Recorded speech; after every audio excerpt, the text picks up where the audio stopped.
Irmãos, hoje nós temos mais uma lição. Já estamos há alguns dias, estudando o livro de Atos.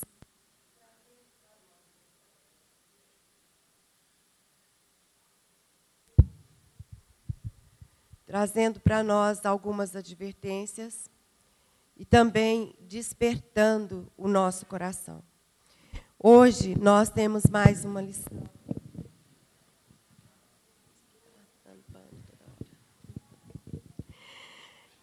Que é a de número 5, Enchendo o mundo com a doutrina de Cristo. O nosso texto básico está em Atos 5, versículo 17 até o 32. Atos, capítulo 5, verso 17 até o 32. Dona Alice, só pode fazer essa leitura para nós, fazendo um favor? Atos, capítulo 5, os versos 17 até o versículo 32.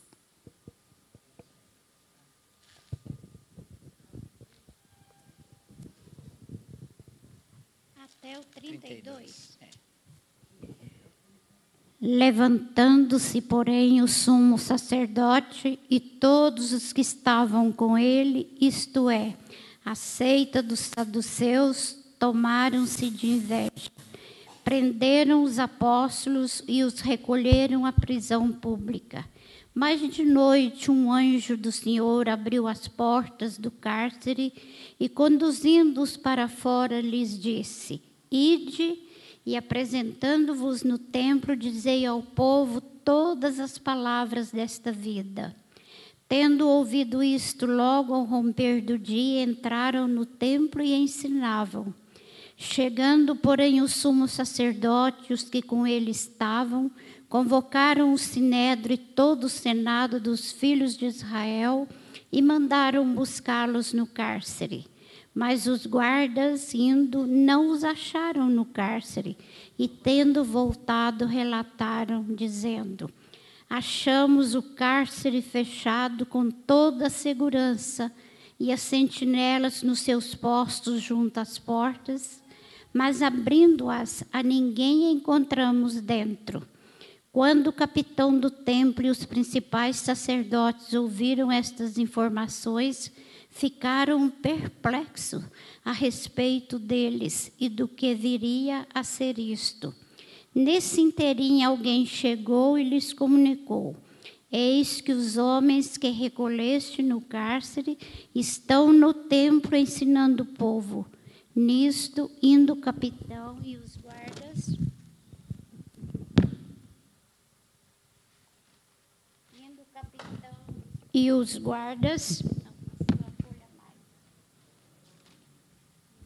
trouxeram sem violência, porque temiam ser apedrejados pelo povo. Trouxeram-nos apresentando-os ao sinédrio, e o sumo sacerdote interrogou-os, dizendo: Expressamente vos ordenamos que não ensineis nesse nome. Contudo, enchestes Jerusalém de vossa doutrina e quereis lançar sobre nós o sangue desse homem. Então Pedro e os demais apóstolos afirmaram: Antes importa obedecer a Deus do que aos homens. O Deus de nossos pais ressuscitou a Jesus, a quem vós matastes, pendurando-o no madeiro. Deus, porém, com a sua destra, o exaltou a príncipe salvador, a fim de conceder a Israel o arrependimento e a remissão de pecados. Ora, nós somos testemunhas destes fatos, e bem assim o Espírito Santo que Deus outorgou aos que lhe obedecem. Amém? Amém. Obrigada, irmão. Irmãos, é uma alegria estarmos juntos, estudando a palavra do Senhor. Enche o nosso coração de satisfação estarmos aqui, cada um olhando um para o outro e dizendo: Pai, nós estamos juntos para aprender com o Senhor. Alegra-me o meu coração. E me alegro também com aqueles que nos acompanham do outro lado, via tecnologia aí hoje acessível a nós. Então, para nossa igreja, é uma alegria saber que outros nos acompanham e que, da mesma forma que nós rogamos que o Senhor abençoe os irmãos aqui, que Deus abençoe cada um que esteja nos acompanhando com a sua graça maravilhosa. Irmãos, essa lição e outras são muito boas, né? Mas, de modo particular, ela me encheu de alegria, porque ela fala sobre os caminhos missionários da igreja.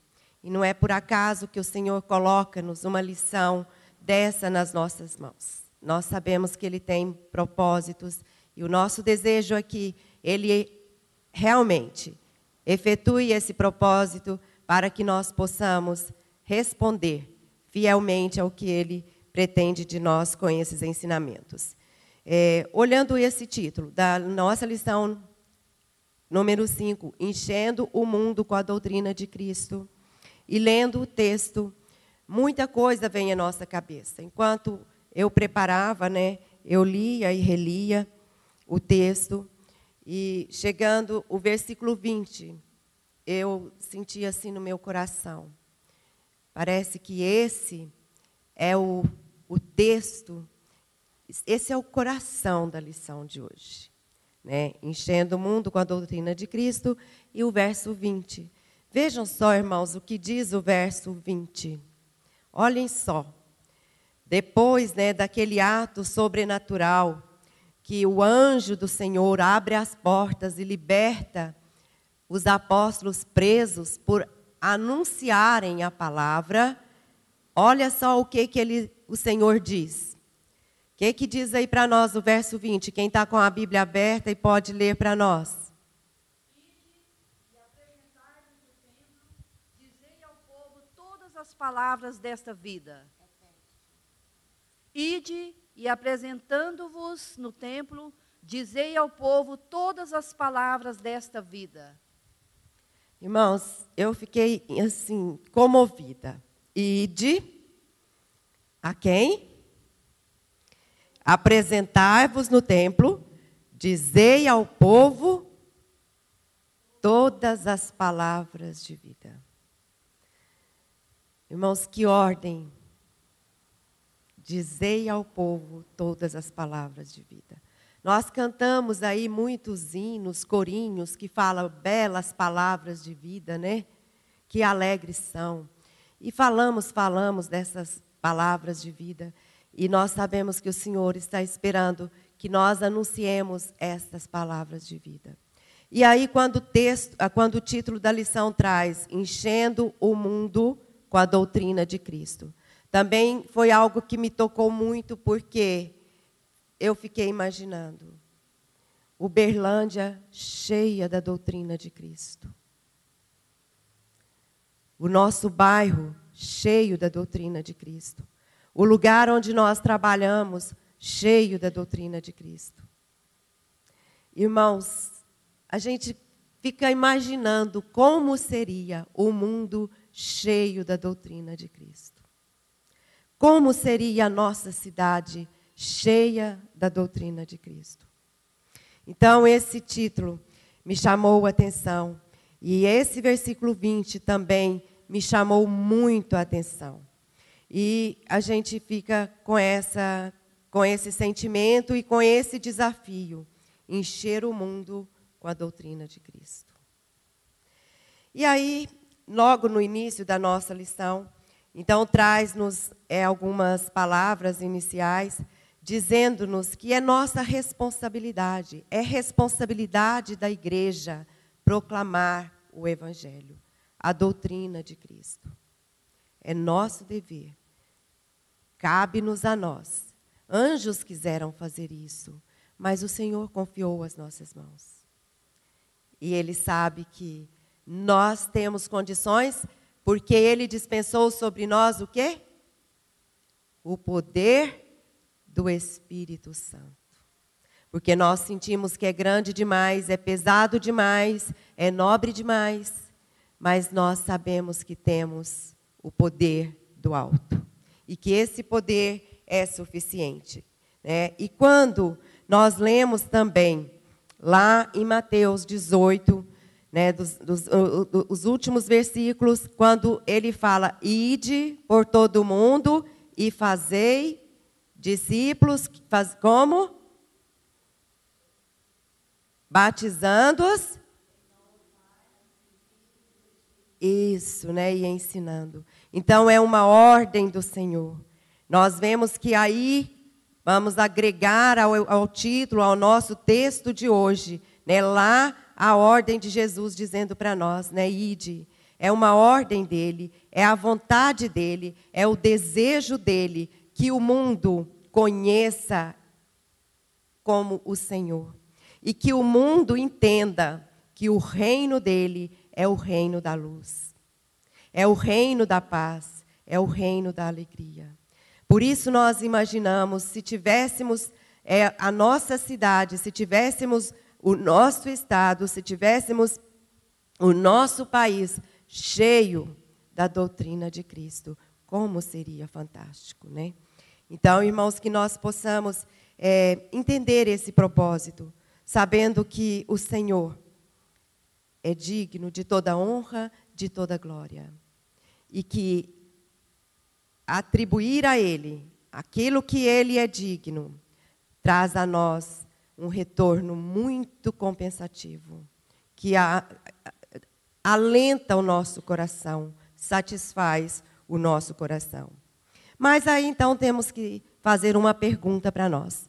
Como temos observado essa ordem do Senhor? Como nós temos reagido a esta ordem do Senhor ao passar dos anos? Nós vemos aqui logo no início, após a concessão do Espírito Santo, aquele momento, todo aquele entusiasmo, a igreja primitiva, né, aquela intrepidez, aquela coragem dos apóstolos, aquele Pedro que nós acompanhamos a vida dele e vimos, né, tantas vezes recebeu o puxão de orelha e agora ousado. E daquele tempo para cá, e do tempo que nós aceitamos o Senhor como nosso Salvador até os nossos dias, como temos observado, irmãos? Vamos brevemente fazer uma análise e diagnosticar o nosso estado hoje. Como nós estamos com relação a esta ordem? Quem poderia falar para nós? É uma observação pessoal, geral, como igreja, como segunda igreja, né? Precisamos olhar para nós mesmos, não precisamos ficar olhando outras, mas olhemos para nós mesmos. Como tem sido, irmãos?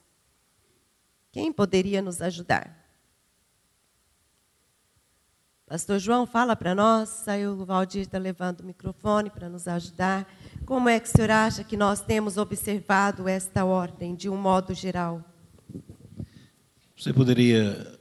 Eu estava olhando aqui o início e não prestei bem atenção na pergunta, naquilo que você vinha falando anteriormente. Qual a responsabilidade da igreja, como a igreja tem observado esta ordem de encher o mundo com a doutrina de Cristo? Minha irmã, eu estava, ao mesmo tempo, olhando para mim mesmo. E posso dar um testemunho, resumindo tudo. Quando Deus me chamou para o trabalho dele, eu deixei meu lar humilde dos meus pais em Rio Paranaíba, vim para Patrocínio estudar, depois fui trabalhar com a missão americana, Missão Oeste do Brasil naquele tempo, iniciando o trabalho da nossa igreja em Gurupi, no norte de Goiás. Hoje é Tocantins. E eu tenho dito que um trabalho importante que a gente fez foi na época como evangelista, porque eu batia de porta em porta, pregando o evangelho. O plano de Deus para a salvação, que todo mundo deve saber, a gente repetia aquilo muito, né? Chegava, batia na porta, etc. Eu era um moço claro, bonito, o povo lá do norte meio queimado. E então, felizmente o brasileiro disse, vamos entrar, né? Então a gente entrava e disse, olha, eu sou um obreiro da Igreja Presbiteriana do Brasil, estou aqui cumprindo a ordem de Jesus, ide por todo mundo, pregar o Evangelho a toda criatura. E logo já dizia, o que é o Evangelho? O Evangelho é a mensagem do plano de Deus para a salvação em Cristo Jesus. Você permite eu ler um texto aí, de casa em casa, né? E a gente fez isso tantas e tantas vezes, né? Depois nós viemos para Um ano ficamos em Joviane e viemos para Frutal, Rangel, porque a gente pensava em ir para o seminário. Quando estava no seminário, trabalhava em Americana, aqueles anos lá, na igreja do bairro São Domingo, foi muito bom. E depois Deus teve um plano que a gente viesse para a segunda igreja. Naquele tempo, tinha poucos pastores. Então, aqui em Uberlândia, eram pastores aqui, reverendo Walter Steffen e reverendo Abílio Domingues Boaventura, que o Sr. João Silva se lembra, né? Pois é. Acontece que ele parou de trabalhar no meio do ano, né? E ficou só o reverendo Walter aqui. Quando a gente veio ser examinado aqui nessa igreja, Dona Luzia estava para a ordenação, etc., então eles convidaram para vir aqui. E o argumento foi, do presbitério, não é justo que fique 2 pastores em Uberlândia e Araxá sem pastores, porque lá não tinha. Então, eu queria me mandar para Araxá. Mas Sebastião Luiz, de saudosa memória, né? Ele insistiu. Nós mandamos o convite, o Sr. João Silva e outros eram do conselho. E então, eles insistiram para a presença da gente, eles resolveram a gente ficar aqui. Então, agora que chegou o testemunho que eu queria dar, na nossa humildade e na incapacidade, vamos dizer, mas os irmãos são testemunhos que a gente evangelizava muito, né? E então, era aquele, eu até admiro, porque nós tínhamos trabalho aqui na igreja, tinha no Dom Zumira, tinha na cidade industrial, o caso do Sr. Aristides, né?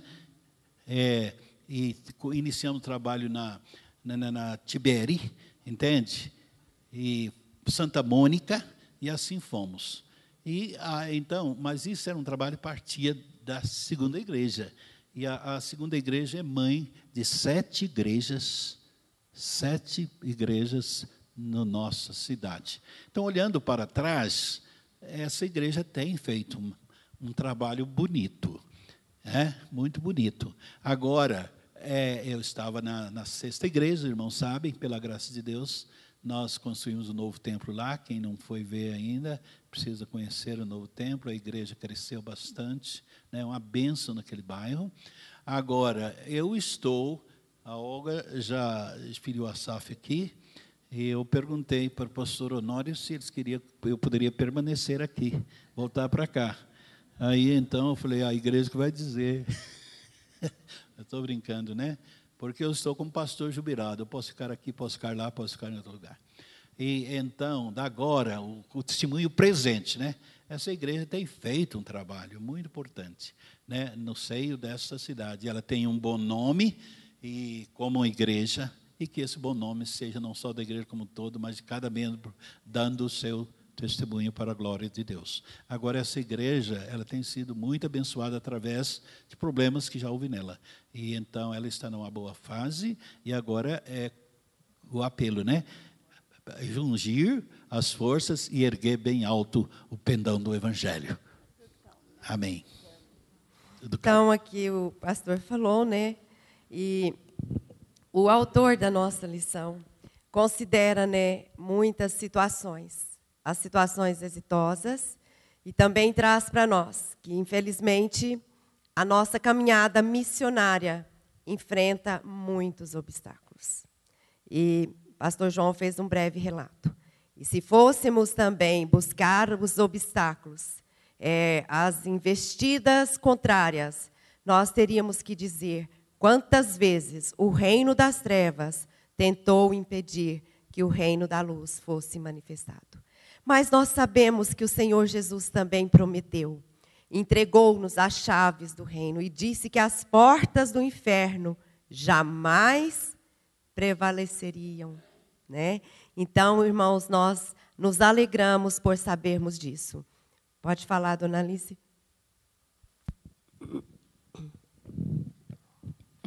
Sabe o que eu penso, Marta? Nós temos evangelizado, mas eu acho que ainda tem faltado para a gente muita ousadia. Eu fico impressionada com outras igrejas, especialmente, vou citar a Assembleia de Deus, que você vai na praça aqui, na Tubal Vilela, vem qualquer, apesar de criticados, às vezes eles estão lá levando a palavra. Eu acho que falta ainda mais ousadia, pedir mais do Espírito Santo para que a gente faça a obra, porque o mundo está caminhando cada vez mais no pecado, violência, tudo, E onde está o cristão para levar a palavra, resgatar esse pessoal? Tá bom? Nós vemos que realmente ainda o campo ainda está aí, sedento, né? E nós ainda temos muito o que fazer, né? Pode falar, pastor.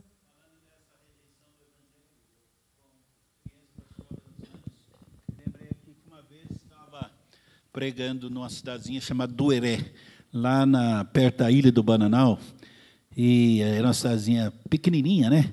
Mas quando a gente convidava o povo ia mesmo, né? E nós estávamos pregando na casa de uma família, e então tinha gente até pelas janelas por todo lado. Então, quando eu falava naquele texto, lá em Paulo em Atenas, né? Que sobre o Deus desconhecido, que ele disse: esse Deus que vós não conheceis é o Deus pelo qual, né, que eu vos anuncio. Então eu falava em alto bom som, e acontece que alguém passou criticando, né, falando sobre oposição. Alguém passou criticando. Aí eu gritei mais alto e disse: ó, irmãos, como vocês estão ouvindo, hoje acontece isso, né? E que as pessoas, uns não querem ver, outros não querem ouvir, mas a Bíblia diz que naquele dia todo olho verá e toda língua de confessar que Ele é Senhor para a glória de Deus Pai. Falando da ousadia, né? Eu era muito ousado. E por isso conseguiu, né, levar a palavra e tocar com a graça de Deus muitos, né, que estão hoje fazendo parte do reino, né, celestial. Irmãos, mas nós temos aqui também uma advertência que o nosso autor deixa claro para nós e que temos que atentar para ela nesse momento em que nós vivemos, principalmente século XXI. Com tanta tecnologia, com tantos atrativos, né? E às vezes nos leva a agir, né, meio assim como que desvirtuados, ou vou dizer ao nosso próprio modo humano, maquiando o evangelho, para que ele fique mais atrativo, né? Porque tem coisas atrativas demais. E nós sabemos que a atração que o mundo oferece, ela pode ser usada pelo nosso inimigo, pelo inimigo do reino da luz, para desvirtuar o fundamento que é Cristo Jesus. E essas maquiagens têm enchido templos, têm levado muita juventude, e não só a juventude, outros também, né? E isso se torna perigoso, porque às vezes nós vamos nessa onda, e achamos que está tudo indo muito bem, né? E como diz o velho provérbio, como que é o negócio? Todo caminho leva a Roma, mas não é todo caminho que leva a Deus. E isso está se tornando perigoso e deixando alguns líderes com uma responsabilidade pesada por aderirem a essa maquiagem. Porque achamos que o ornamento, muitas vezes, é muito importante, ou às vezes mais importante que o fundamento. E isso tem sido um dos obstáculos para que o evangelho genuíno realmente seja apresentado e seja aceito. E ele se torna tão grave que no momento em que se confronta com o evangelho genuíno, a maioria acaba dispersando. Porque quando o ornamento não satisfaz mais, quando a maquiagem acaba, não tem o fundamento. E aí? Como fica?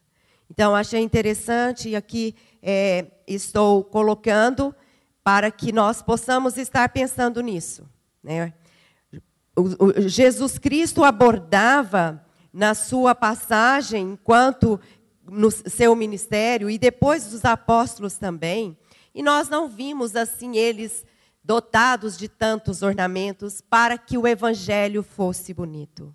O evangelho de Cristo foi e continuará sendo o mais bonito.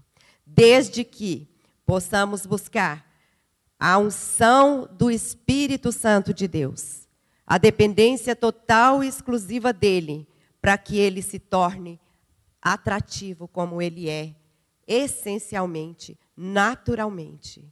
Então, aqui o autor coloca essa observação, e eu achei assim importante nós lembrarmos aqui agora, falando nisso, né?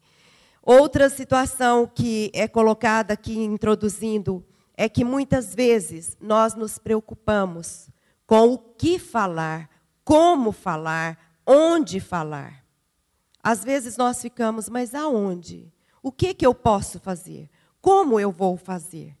E ficamos aí nessa preocupação, e vai um dia, vai um mês, vai outro, e às vezes nós vamos perdendo as oportunidades. Mas o Senhor nos disse que nós podemos, se precisarmos de sabedoria, nós podemos pedir que Ele nos dará. E quanto ao que dizer também, Ele diz para nós que o Espírito Santo vai traduzir e vai falar. E aonde? É só nós pedirmos. Ilumina os nossos olhos, Senhor, para que eu veja os caídos. É assim que as lições têm mostrado para nós.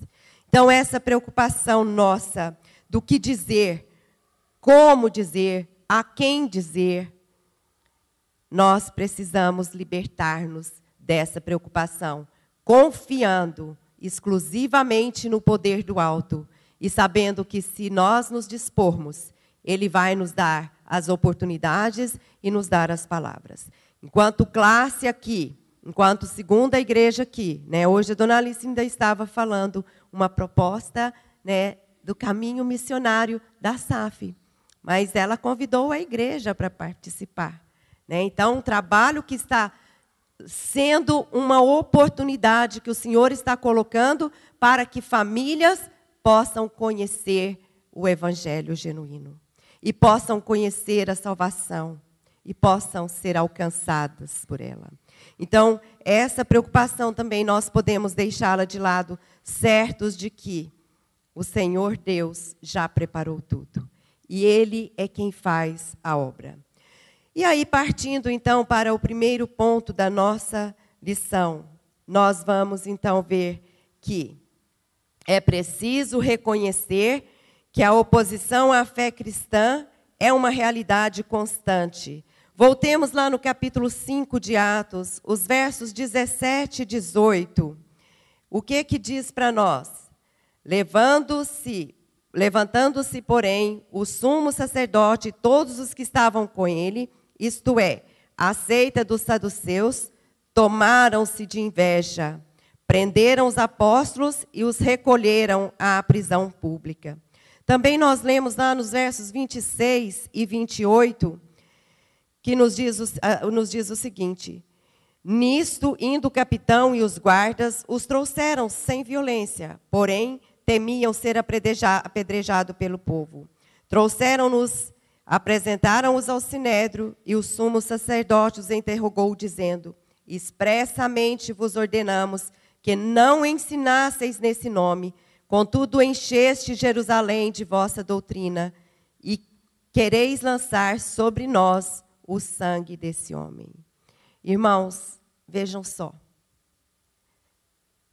A caminhada missionária não é uma caminhada só de vitórias. É uma caminhada em que, em muitos momentos, nós somos ameaçados e, às vezes, ficamos abatidos. Se não estivermos cheios do Espírito Santo de Deus e clamarmos a graça do Senhor, muitas vezes nós deitamos com a carga, né? Foram presos. Foram tomados de quê? Inveja. E olha que interessante a ordem dada. Ordenamos o quê? Que expressamente não falassem. Olha só, inveja, com certeza estavam ganhando popularidade, porque as palavras apresentadas eram palavras que traziam conforto, consolo, segurança, porque o Evangelho do Senhor Jesus traz para nós consolo, esperança, segurança, satisfação. E as autoridades, com certeza, não ofereciam isso. Então, estava atingindo as autoridades. E ainda estavam tomando ciência de que eram o quê? Pecadores. responsáveis pela morte de Jesus Cristo. E tinham que humildemente se arrependerem. Algo que para alguém, que para uma autoridade sempre é muito difícil. Ser responsabilizado por algo tão sério. Perder popularidade, se humilhar, arrepender, confessar que é pecador, estava importunando. O evangelho muitas vezes importuna. E é nessas horas em que é perigoso a gente querer maquiar o evangelho. Não é bem assim, não.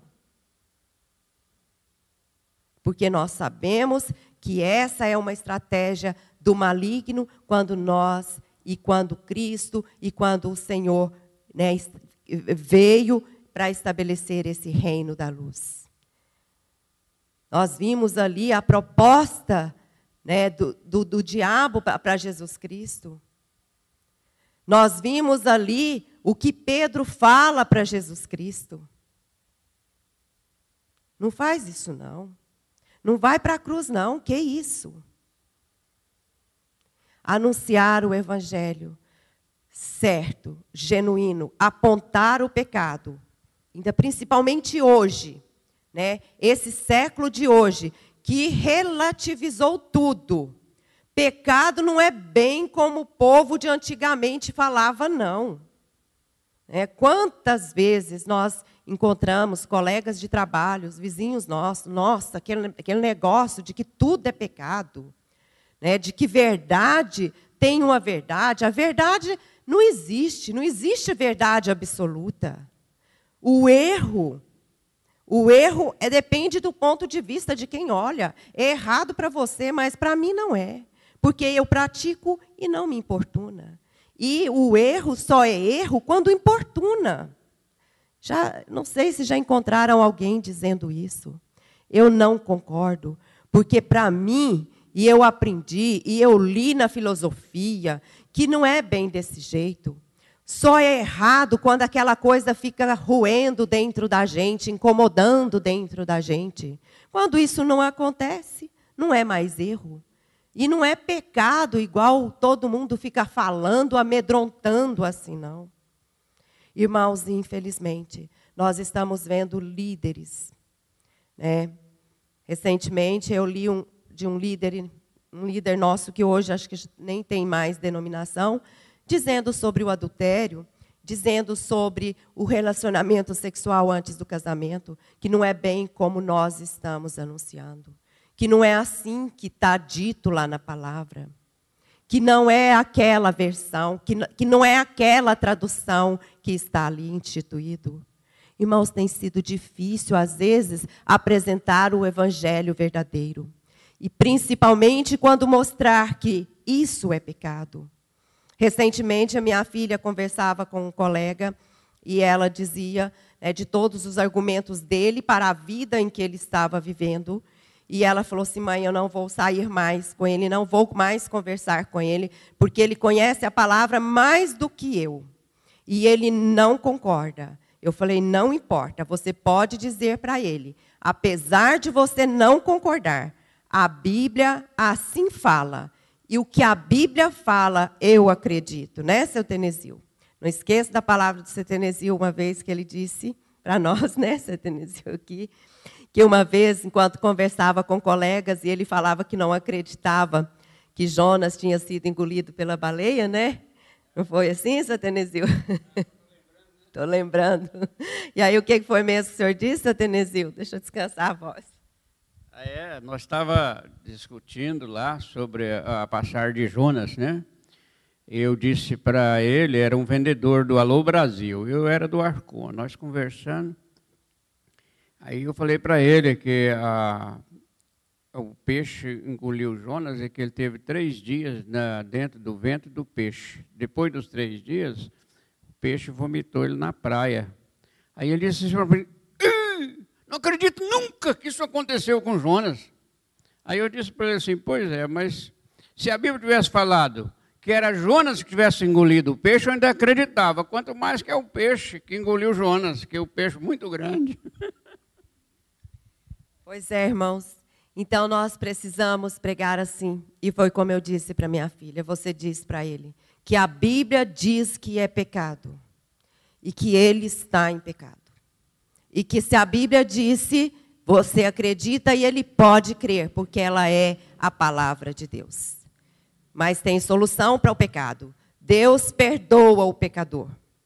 É desde que nós reconheçamos, nós a confessamos, ele perdoa o pecador. Mas é pecado, continua sendo pecado. A gente fica pensando, precisava haver mais conversão. O evangelho está sendo pregado, né? Nós aqui sempre pregamos o evangelho, embora seja um pouco fraco, mas está pregando. E hoje, cresceu muito o evangelho sendo pregado por televisão, por rádio, por todo meio de comunicação. Agora, isso, meus irmãos, eu quero atribuir, é a dureza do coração do homem. Sabe, o homem é muito duro. Vocês viram aqui que Jesus disse assim, que no final de tudo, ele disse assim, toda autoridade me foi dada no céu e na terra. Ide a todo mundo, ensinando as nações a guardar todas as coisas que eu vos tenho ensinado. E estarei convosco todos os dias até a consumação dos séculos. Ele disse aos discípulos. Depois, ele credenciou os discípulos a fazer tudo o que Jesus fez. Todos os milagres, ressuscitou mortos, expulsou demônios, curou, né, fez tudo. Inclusive aqui nesse texto que a nossa irmã leu, que milagre que foi acontecido. Você já pensou uma pessoa sair de uma prisão sem abrir uma porta? Né? Como é que podia não entender isto? Será que é a mente curta? Nós somos da mente curta. O que os homens fizeram? Não entenderam. Expressamente nós falamos que não ensinasse nessa doutrina. E contudo vocês encheu todo mundo dessa doutrina. Ah não, meus irmãos. O que será isso? Né? E aí acaba não entendendo o que é a palavra de Deus. E isso é do homem, porque o que fizeram com Jesus Cristo? Matou, né? Crucificou, não entendeu o que Jesus queria. E isto parece que segue até os dias de hoje. Contudo, nós temos que obedecer a palavra de Deus. Ide a todo mundo, né, pregar o evangelho a todas as nações, ensinando a guardar todas as coisas que eu vos tenho ensinado. E eis que estarei convosco todos os dias até a consumação do século. Coisa mais bonita, né? E nós, às vezes, não sentimos isso. Eu me lembro, meus irmãos, quando a nossa igreja dividiu, nós ficamos, de 1.000 membros, nós ficamos com uns 400. Aí eu conversando com um certo crente aqui um dia, eu disse assim, pois é, mas se nós todos arregaçar as mangas e formos trabalhar, e dentro de um ano, cada um trazer um para a igreja, nós vamos dobrar a igreja dentro de um ano. Depois eu disse assim, não, vamos dar mais um ano de lambuja, vamos dar 2 anos para trazer cada um. De 400 nós passaria para 800. Quem é nós para dar conta disso? Né? Pois é, então a gente fica pensando, ou a falha em nós, ou é a dureza do coração do homem, né? Eu tenho hora que chego a pensar que um pouco é a dureza do coração do homem. O homem é mau. Quando Deus destruiu a humanidade com o dilúvio, ele disse assim que arrependo de ter feito o homem, porque o coração dele, o coração dele é para o mal. Né? E Deus disse assim, eu vou acabar com esse homem. E Deus fez isso. Né? Porque os desígnios eram maus, o meu espírito não agirá para sempre no coração do homem. Coisa mais esquisita. E, além de tudo, o homem foi feito segundo a imagem e semelhança de Deus. Eu tenho pensado também sobre a pregação do Evangelho, que tem deturpado muito, né? As igrejas que nascem, às vezes, deturpam o Evangelho, pregam um Evangelho diferente, não é um Evangelho que é corretamente como está na Bíblia, né? E aí, o que acontece? As pessoas, às vezes, não se convertem como precisa se converter. Outra coisa, eu já vou encerrar, viu, dona? Eu me lembro, quando eu viajava na cidade de Cristalina, de Goiás. Lá tinha um cliente meu, que a família dele era da Igreja Assembleia de Deus. E ele, mas perdidão, bebedor de cachaça, era difícil conversar com um homem sobre a igreja. Um dia eu conversando com ele, eu vi que ele era bastante rebelde, mas a família, a esposa, tudo da igreja. Quando foi lá uma certa época, eu visitava ele cada 60 dias. Eu trabalhava com eletroeletrônico. Lá um certo dia, eu cheguei lá, ele me falou que havia convertido dormindo. Você já pensou uma pessoa converter dormindo? Ele me disse que deitou incrédulo e acordou convertido. Que ele, dormindo, quando ele acordou, que ele pensou, gente, mas como que eu estou? Por que eu estou rebelde? Por que eu não aceitei Jesus? Minha esposa, meus filhos, todo mundo quer que eu vou para a igreja, por que eu estou assim? E o homem converteu e virou uma bênção. Ele deu muito testemunho nas igrejas e disse que converteu muita gente com o seu testemunho dele deitou incrédulo e acordou convertido. Que coisa maravilhosa. Então eu estava pensando, às vezes acontece isso com muita gente, de morrer dormindo, né? Às vezes ele deita e não acorda, morre dormindo, né? E tem muita gente que deita morto e acorda vivo, porque sem Jesus nós estamos mortos, né? Jesus diz lá em Efésios 2 que Ele vos deu vida, estando vós mortos nos vossos delitos e pecados. Coisa mais bonita acontece isso. Por que isso não acontece com muito mais gente, com muito mais irmãos? Né? Seria uma bênção para nós. Eu penso assim, né? Às vezes há falha em nós, mas que Deus esteja sempre conosco, nos ajudando, abençoando, para podermos trabalhar e converter pessoas para o reino de Deus. Amém.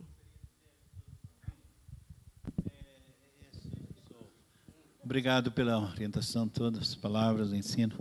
Mas eu sei, experiência, às vezes falta em nós paixão pelas almas. Eu confesso diante da igreja que eu estou jubilado, aposentado, e já penso assim, eu até dizia antes, acho que Deus não vai me castigar se eu parar, não. Todo mundo diz, não vai não, você já trabalhou bastante, coisa. Mas, lembro das palavras do Rei Roberto Brasileiro um dia, ele disse, a vitória de hoje não serve para a vitória de amanhã. Certo? O de ontem não serve para a de hoje. Então, cada dia é novo dia. Então, eu acho que essa paixão pelas almas, e cada pessoa, viu, Sr. João? Nós já estamos mais velhos, mas nós estamos vivos. Portanto, eu não gosto muito dessa expressão que diz assim, nos tempos do reverendo João, fazia assim. Mas eu estou vivo! O tempo do senhor ainda é hoje, né, já pastor? diz assim, está entendendo? Se porque assim está julgando o velho para ficar quieto. Não é verdade? Né, dona Luzia? Fica quieto. O tempo do senhor é hoje, do senhor João é hoje. Pode falar, senhor os João. velhos estão tomando conta aqui.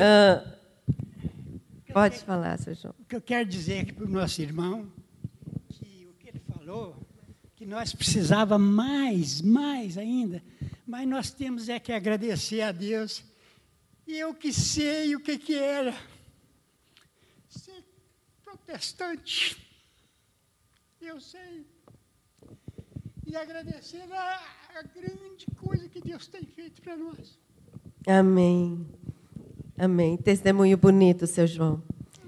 Muito bom. Testemunho bonito do seu João aí, né?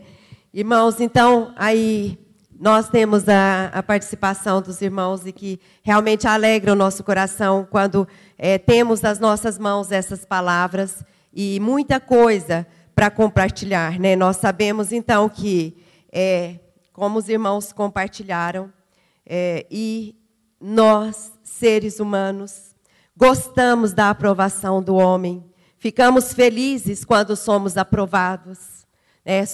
Estamos falando, alguém concorda com o que nós estamos falando, e até compartilha, acrescenta.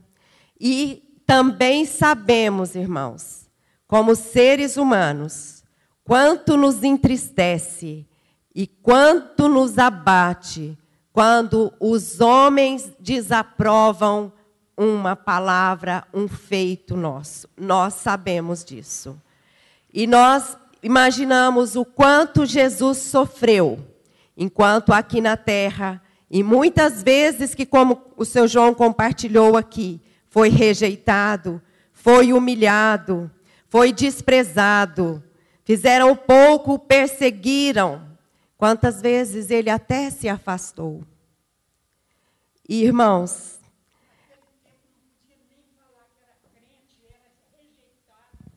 então, eu vi muita gente falando, não, ele é crente, ele é bom, mas é crente. Você está entendendo? Isso. E outros falavam, pode dar o serviço para ele, que ele é bom. Porque ele é crente. Então, graças a Deus que na soberania dele, ele tem conduzido dessa forma. Eu vi falar muita coisa mal do crente. E Deus tem ajudado tanto, tanto, que está melhorando demais. Amém. Né? Tininha, você queria falar?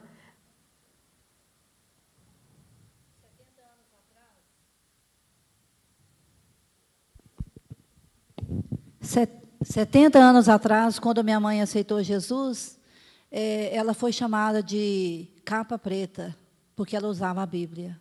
Ela foi muito rejeitada. Até hoje, ela foi a única do lado da família dela que aceitou Jesus. Foi minha mãe. Os outros, todos, ninguém aceitou. Mas glória a Deus que tem uma família. Filhos todos. Né? E esses filhos estão levando outros e essa geração está espalhando. Pode falar, dona Ivonete. Confirmando aqui com a Dininha as palavras, a gente fala, convida as pessoas para vir à igreja, meus vizinhos, tem uma vizinha do meu lado, vamos à igreja, mas arruma muitas desculpas para não vir à igreja. E é o que a Dininha falou, ela só sabe na igreja. Eu falei assim, o meu lugar que eu vou é só para a igreja, em nome de Jesus. Amém. Né? Irmãos, então aí nós estamos falando, né, do que aconteceu com os apóstolos, e aqui para mostrar para nós que é preciso reconhecer que encher o mundo com a doutrina de Cristo envolve muitas situações que não são agradáveis aos nossos olhos humanos. Mas o Senhor disse que bem-aventurados sois quando o quê? Quando o quê? Vos perseguirem e disserem mal contra vós. Bem-aventurados sois. Então aí nós nos alegramos quando somos às vezes taxados de fanáticos, de ficarmos com a Bíblia debaixo do braço, de sermos diferentes, de não gostarmos de certas coisas, de retirarmos quando no nosso ambiente de trabalho ou algum lugar em que nós frequentamos, o momento é das piadas pejorativas, ou de deboche da palavra do Senhor e nós vamos contra. Então, nessas horas, irmãos, nos alegremos, porque a palavra do Senhor nos diz que nesse momento nós somos bem-aventurados. Mas envolve isso. Então, irmãos, encher o mundo com a doutrina de Cristo é maravilhoso, porque nós estamos obedecendo ao nosso Senhor. Nós estamos realizando o trabalho mais nobre que o ser humano pode realizar em sua vida. E nós estamos buscando cumprir aquilo que Jesus veio fazer, salvar os perdidos e estabelecer o reino da luz. Mas, irmãos, depois disso, nós temos ainda uma outra lição nesse texto. Quando nós lemos 5, o 19 e 20, versículos esses que me encantaram demais, né? Mas de noite um anjo do Senhor abriu as portas do cárcere e, conduzindo-os para fora, lhes disse, ide. E, apresentando-vos no templo, dizei ao povo as palavras desta vida. Irmãos, que maravilha. É imprescindível reconhecermos que Deus é soberano. E o seu propósito se cumpre. Quando os homens tentam impedir, o Senhor faz algo sobrenatural. A gente canta, tu és soberano, Senhor, sobre a terra. Como que é mais? Sobre os céus, tu és, Senhor, absoluto. Tudo o que acontece, tu sabes muito bem. E às vezes, quando nós nos sentimos encurralados, sem saída, nós falamos, epa, e agora, né? Não tem saída humana. Mas o Senhor tem a saída sobrenatural. O Senhor é todo poderoso. E como nós dissemos, quando Ele disse, né, que nós receberíamos o poder do Espírito Santo, nós podemos crer. Porque esse poder é atuante. Ele não é só de palavra, ele é real. Irmãos, aqui nós estamos vendo a atuação do Espírito Santo de Deus. O propósito de Deus era esse, que eles continuassem falando. Eles entenderam, porque os olhos deles tinham sido abertos, tinham sido iluminados. Foram impedidos pela autoridade humana, mas o Senhor sobrenaturalmente resolveu a questão. Ide e falai estas palavras de vida. Que coisa maravilhosa. Então nós entendemos aqui que o propósito de Deus prevalecerá. E isso nós aprendemos desde o início da nossa história, desde o início da história humana.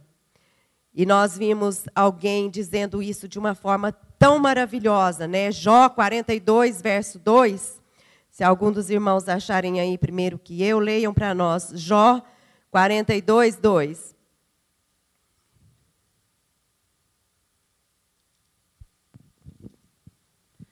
Pensei que tudo podes, e nenhum dos teus planos pode ser frustrado. Bem sei que tudo podes, e nenhum dos seus planos pode ser frustrado. Irmãos, que alegria. Então, como nós já falamos, acho que domingo passado, eu disse isso para os irmãos. Deus nos dá esse privilégio de anunciar estas palavras de vida. E elas serão anunciadas. Porque o Senhor mesmo disse que o evangelho dele será pregado a toda a criatura. Ele manda a gente ir. Mas ele não diz assim, que se você não for, o evangelho não vai ser pregado. A palavra diz que o evangelho será pregado. Se nós não falarmos, até as pedras clamarão. Se eu não falar, alguém vai falar. E eu posso perder a minha coroa. Então, lá em Apocalipse mesmo, né, gente, que diz, cuide para não perder a sua coroa. Irmãos, que maravilha sabermos que o Senhor confia as nossas mãos. Confia as mãos daquele que Ele já chamou, já salvou. E para fazer isso, oportunidades tem diversas, como nós acabamos de falar. Às vezes, alguns não têm muito o dom de falar, mas têm o dom de ir junto, de estar junto. É sempre a companhia. E que companhia, né? Eu conheço um pastor que ele fala que ele tem um presbítero que ele não fala de jeito nenhum. Ele vai nas visitas, está sempre disposto, mas falar não é com ele. Mas ele fala, como eu preciso da companhia desse presbítero. Porque ele é minha força, ele é como uma muleta. Eu preciso ir a algum lugar e eu fico sentindo que eu não devo ir sozinho. Eu ligo para ele, pronto, pastor, eu já vou agora. Mas o senhor sabe, se tiver que falar, eu não consigo. Mas eu vou junto, eu oro pelo Senhor, eu estou lá presente. E ele fala, que bênção que é essa presença do meu lado. Irmãos, nós temos muitas e muitas maneiras, e graças a Deus, que Ele, na sua soberania, né, distribuiu dons variados. Alguns têm um, outros têm outro, e todos são necessários. A presença é necessário, o que está do lado é necessário, o que fala é necessário, o que canta, o que doa. Então, nós glorificamos ao Pai, porque Ele, na sua infinita sabedoria, faz tudo isso e todo o seu propósito vai se cumprir. Né? Nós sabemos que, às vezes, nós nos intimidamos, nos enfraquecemos, mas Ele é quem faz a obra. Ele fez aqui e Ele continuará fazendo até aquele dia em que o Evangelho será pregado a toda criatura, então virá o fim. E aí toda tribo, toda língua, toda nação, juntos, glorificaremos ao Cordeiro. Será maravilhoso, irmãos. Então isso aí é uma coisa que consola e que alegra muito o nosso coração. Confiarmos exclusivamente no poder do Espírito Santo de Deus, que é presente e que é atuante. O terceiro ponto colocado, irmãos, é que a clara proclamação do Evangelho é fundamental.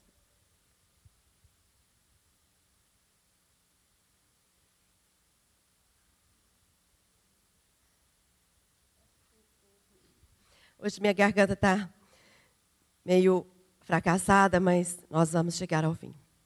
Então é necessário proclamar, é preciso falar. A primeira lição nossa falou que nós somos testemunhas de Cristo. E somos testemunhas de diversas formas. Mas aqui também mostra para nós que é preciso falar. E esse falar, né, está aí bem claro no verso 20, quando fala: ide e falai estas palavras de vida. Verso maravilhoso e que deixa claro para nós que nós precisamos anunciar. E aí, para que nós possamos, assim, somar mais a essa necessidade da proclamação, vamos lá para o livro de Romanos, Paulo escrevendo aos Romanos, e vamos ler lá no capítulo 10, o verso 14. Eu gostaria que nós lêssemos ainda 2 Timóteo 4, os versos 1 a 5. Quem puder fazer essa leitura para nós, por favor. Romanos 10, verso 14, depois 2 Timóteo 4, 1 a 5. Espera aí, dona Nídia, só para levar o microfone. Como, porém, invocarão aquele a quem não creram? E como crerão naquele de quem nada ouviram? E como ouvirão se não há quem pregue? Mas, até o quanto? O 15? É só o 14 mesmo. E como pregarão se não forem enviados? Como está escrito: quão formosos são os pés dos que anunciam coisas boas. Então, irmãos, a palavra está dizendo para nós, é preciso falar. É preciso anunciar. Porque como vão conhecer se ninguém apresentar? Alguém tem que apresentar a salvação, o Salvador. Porque não há como render a Ele se não o conhecer. Vamos ver também 2 Timóteo 4, os versos 1 a 5. 2 Timóteo 4, os versos 1 até o 5. Achou aí, Tininha? Conjuro-te perante Deus e Cristo Jesus, que há de julgar vivos e mortos pela sua manifestação e pelo seu reino. Prega a palavra, insta, quer seja oportuna, quer não. Corrige, repreende, exorta toda longanimidade e doutrina. Pois haverá tempo em que não suportarão a sã doutrina. Pelo contrário, cercar-se-ão de mestres, segundo as suas próprias cobiças, como que sentindo coceira nos ouvidos. E se recusarão a dar ouvidos à verdade, entregando-se às fábulas. Tu, porém, sê sóbrio em todas as coisas, suporta as aflições, faz o trabalho de um evangelista, cumpre cabalmente o teu ministério. Então, aí, mais uma vez, Paulo, escrevendo a Timóteo, está aí ordenando: prega, quer seja oportuno ou não. Fala, insiste. Não importa se vai ser criticado, se vai ser fazer descaso, porque fazem. Quantas vezes nós já vimos, né, de forma bem clara o descaso quando nós apresentamos o plano de salvação. Não importa, irmãos. Deus é soberano. O propósito dele se cumpre. Nós somos instrumentos para o serviço dele. Somos servos a serviço dele. A obra é ele quem faz. É preciso falar, é preciso anunciar. Quer seja oportuno, quer não. As oportunidades apresentam, às vezes elas são fechadas, mas nós somos instruídos a insistir. A obra é ele quem vai fazer. E nessa hora nós não podemos confundir e achar que somos nós que fazemos. Porque a tristeza maior acontece quando nós pensamos que somos nós que vamos fazer. Eu já me entristeci muito, porque alguns tempos eu pensava que eu conseguiria fazer. E eu até estabeleceria tempo para mim. E não acontecia.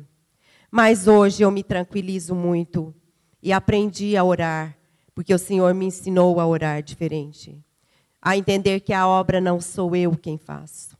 A obra é Ele quem faz, no tempo dEle, do jeito dEle, para a glória dEle, não é para mim. Às vezes nem é para meus olhos ver, mas é para Ele, para a glória do nome dEle. Porque às vezes nós queremos fazer, queremos muito, nós quase que falamos, Senhor, é eu que vou fazer. Eu quero tanto e eu acho que eu vou fazer. Mas é o Senhor quem faz. E Ele faz é para a glória dEle. A vontade é que os nossos olhos vissem, mas às vezes nossos olhos não verão. E como o seu Tenezil falou, às vezes na hora final, às vezes vai morrer dormindo, e no momento em que estiver terminando, Deus pode executar essa obra para a glória do nome dEle. E nossos olhos só verão lá no céu. Então, que nós possamos entender isso, que o Senhor é quem faz a obra, na hora dEle, do jeito dEle, para a glória dEle. Confiemos plenamente. Façamos a obra. Não fiquemos acomodados com isso, porque Ele faz, mas Ele nos determinou o serviço. Então, não deixemos de cumprir o que Ele fez, porque Ele vai cobrar de nós. Irmãos, e finalmente, o último ponto colocado aí na nossa lição é que encher o mundo com a doutrina de Jesus Cristo exige de todos nós uma atitude franca de obediência a Deus e não aos homens. Deus estabeleceu as autoridades, conferiu poderes a elas e nos ensinam a obedecê-las. Mas tem um porém. Se recebemos hoje, né, humanamente falamos, se recebem uma ordem de um segmento e depois vem o comandante maior e dá uma outra ordem, a quem deve se obedecer? Ao comandante, não é? O Senhor Deus é o Senhor das leis. Quando a lei dos homens fere aos princípios de Deus, nós devemos obedecer a Deus. Por isso, os apóstolos não temeram, diante daquela corte suprema, dizer ali, importa-nos obedecer a Deus ou aos homens? O que vocês acham? Um desafio para eles. Vocês já estão presenciando os feitos de Deus. O Jesus que foi crucificado por vocês, por todos nós. Que ressuscitou e que está à direita de Deus Pai, assentado no trono. Ele é o Senhor das leis. E Ele nos mandou falar destas palavras de vida. Então, importa-nos obedecer mais a Ele. E nessa hora, nós precisamos ter discernimento. Porque se nós ficarmos, muitas vezes, do lado das leis, observando o mandamento do mundo, nós encheremos o reino das trevas, dos principados e das potestades. Se nós Calarmos dizendo que não existe verdade absoluta, que o pecado é relativo, que o erro é só quando a consciência acusa. Se nós concordarmos com muitos princípios aí de movimentos feministas, não sou contra os movimentos feministas, sou favorável a muitas coisas, mas existem desvirtuamentos. Se concordarmos que a família é uma instituição falida, se concordarmos com tantas e tantas outras coisas, irmãos, nós estaremos enchendo o mundo das trevas. E não estaremos enchendo o mundo com a doutrina de Cristo. E a doutrina de Cristo é bem melhor. A doutrina de Cristo é satisfatória. Por isso, volto àquela pergunta que eu fiz no início, irmãos. Que eu fiquei assim imaginando. Que fantástico seria se tivéssemos Uberlândia cheia da doutrina de Cristo. Se tivéssemos Minas Gerais cheia da doutrina de Cristo, o Brasil cheio da doutrina de Cristo, as nossas escolas cheias da doutrina de Cristo, a nossa vida cheia da doutrina de Cristo. Que fantástico seria. Então, irmãos, nós sabemos que Ele é quem faz a obra e a nós compete obedecer. Mas como obedecer? Como dar o primeiro passo? Ele já nos ensinou. Nós só conseguiremos obedecer se nós ouvi-lo todos os dias. Ou, por que não, todas as horas. Ler a palavra, a leitura, a oração, a meditação. Buscar um manual bíblico, um dicionário bíblico, para que nós possamos ter discernimento. Para que nós não concordemos com tudo que a gente ouve. Eu sempre aprendi com meu pai. Meu pai é um homem muito simples, tem apenas o ensino fundamental. Mas ele é um homem estudioso da palavra. E ele é muito sábio. Eu o considero sábio por causa da leitura da palavra. E ele sempre ensinou a nós que precisamos ter discernimento. Que quando nós ouvirmos qualquer pessoa pregar, que nós precisamos vir aqui e conferir se está exatamente como a palavra fala. E eu passei isso para os meus filhos. E o meu filho caçula era ainda adolescente, e um dia ele chegou para mim e disse assim: mãe, eu fui num certo lugar, e alguém estava falando assim, assim, assim. Aí eu lembrei do meu avô, que falava para a gente ir lá na palavra. Aí eu fui lá, e não era bem assim, porque lá fala desse jeito. Eu falei, então, você vai aceitar como está na palavra. Por isso, irmãos, que para obedecermos ao Senhor, nós precisamos de leitura da palavra, de oração, de meditação e de buscar esclarecimento. E o Espírito Santo concede. Então, que Deus possa nos ajudar. E que essa lição seja realmente um desafio para nós. Encher o mundo com a doutrina de Cristo, que envolve obedecer, envolve servir, envolve amar, envolve dispor, mas envolve também, muitas vezes, ser criticado, ser desprezado, né? Ver que teve descaso, envolve tudo isso. Mas lembremos que o Senhor é soberano e os propósitos dele se cumprem. Então, que nós possamos, nessa manhã, dizer: Senhor, eu estou aqui.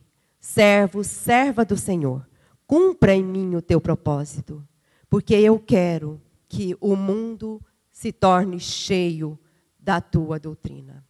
E aqueles que o Senhor chamou serão alcançados, porque os teus propósitos jamais se frustrarão. Eles se cumprem, né? Vamos, então, encerrar a nossa lição, irmãos. Encerrar a nossa escola orando. Amélia, você ora para nós? Encerrando essa lição. No domingo que vem, nós temos a lição de número 6.